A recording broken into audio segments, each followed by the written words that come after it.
Believe it or not, a major Social Security change has already moved through Congress, and almost nobody is discussing it.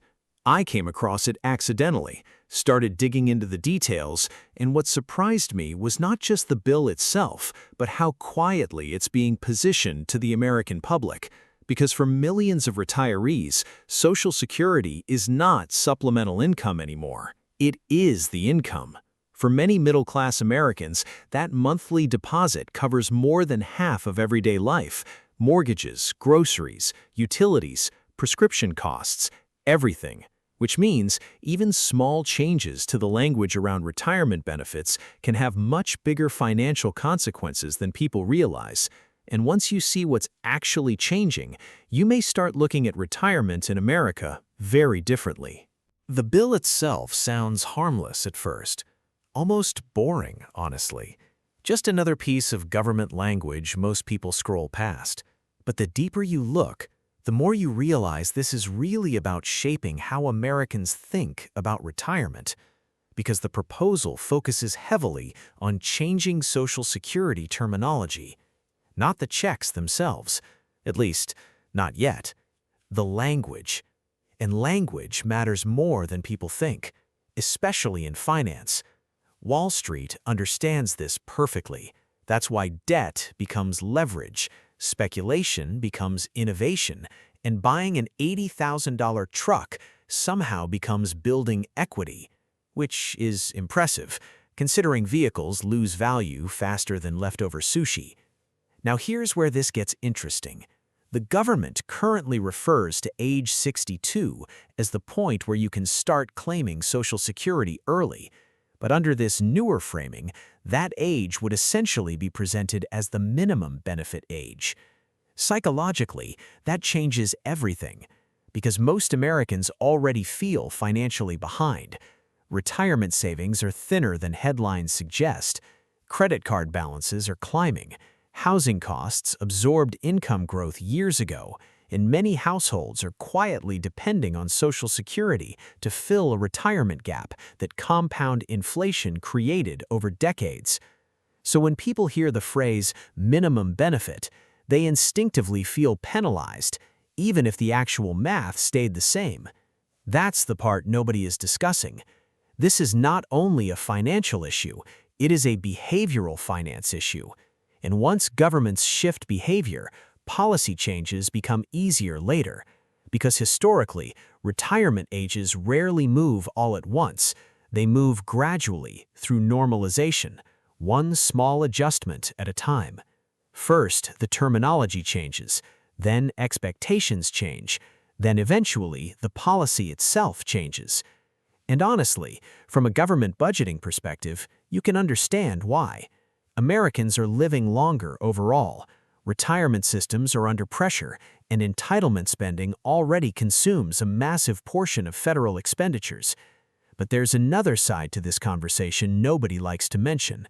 Living longer does not automatically mean living healthier. Those are completely different things. A lot of Americans are reaching retirement age exhausted, financially drained, physically worn down, and carrying decades of stress from surviving modern middle-class life. So when policymakers casually suggest people should simply work longer, it sounds reasonable inside spreadsheets, but real life is not a spreadsheet. Real life is a 64-year-old warehouse worker with bad knees, still checking grocery prices with a calculator app.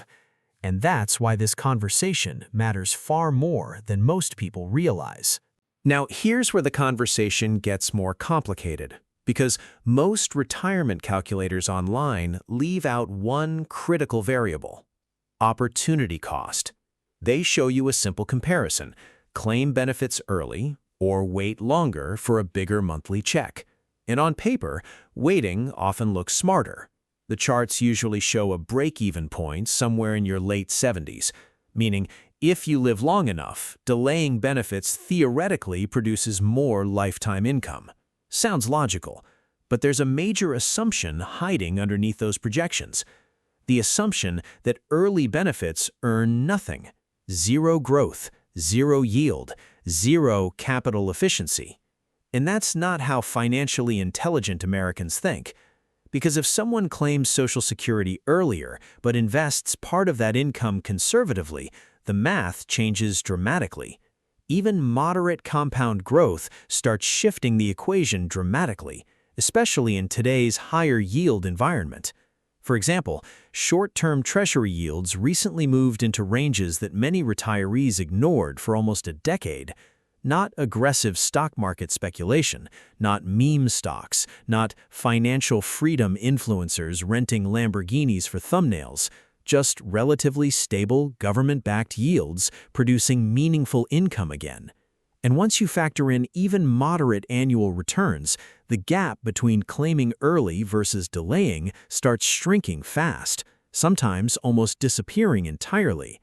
Which means the decision becomes less about maximizing theoretical dollars and more about risk management, longevity risk, health risk, lifestyle risk, because retirement is not purely a spreadsheet exercise. This is where upper-middle-class investors usually think differently than average consumers. Average consumers ask, how do I get the largest check possible? Financially sophisticated people ask, how do I optimize my total quality of life? Those are very different questions. If delaying benefits forces someone to work extra years they physically hate, that has a cost too, a cost most calculators never measure. Time, energy, health span. And ironically, many Americans are so focused on maximizing retirement income, they forget to maximize retirement itself.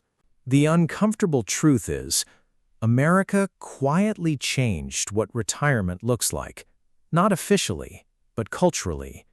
A generation ago, retirement meant security. Now it often means uncertainty management. People with respectable salaries, fully paid homes, and decades inside the workforce still feel nervous walking away from employment. Why? Because modern American life became extremely efficient at consuming income. Healthcare costs expanded, housing absorbed wage growth, lifestyle inflation normalized financial stress, and consumer culture convinced millions of people to finance wealth destruction with leather seats and touchscreen dashboards. Meanwhile, true financial independence became less about appearing rich and more about controlling monthly obligations. That is the real divide now, not rich versus poor, but leveraged versus unleveraged. And this Social Security conversation matters because it exposes something bigger. Many Americans are relying on government systems to compensate for decades of weak personal capital formation, which means every terminology shift, every policy adjustment, every retirement age discussion suddenly becomes emotional, because people are not protecting luxury, they are protecting stability. And honestly, that's why intelligent retirement planning now requires a different mindset. Less ego, less consumption, more liquidity, more flexibility, more attention to health span instead of just lifespan. Because the goal is not dying with the mathematically perfect portfolio. The goal is having enough financial resilience to actually enjoy your life while your body still allows it. And that's the part of retirement planning most people realize far too late. If you enjoyed this breakdown, subscribe and stay ahead of the financial stories most people only notice after the consequences arrive.